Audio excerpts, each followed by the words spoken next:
Welcome back to another technical video. Today I'll be going through your questions, answering them and hopefully finding that solution that you're looking for.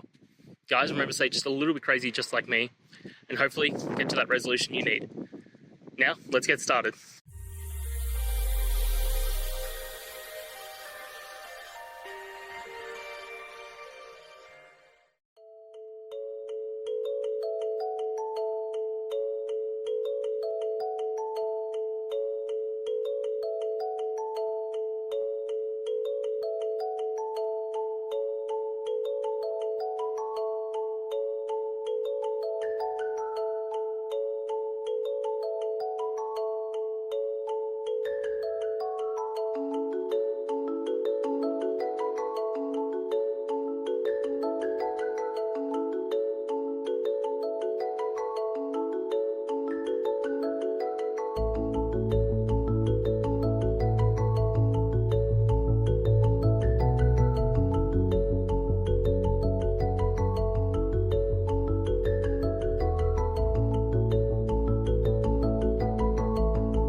And that's it, guys. We've gone through the solutions and I'm hoping that it resolved your issue.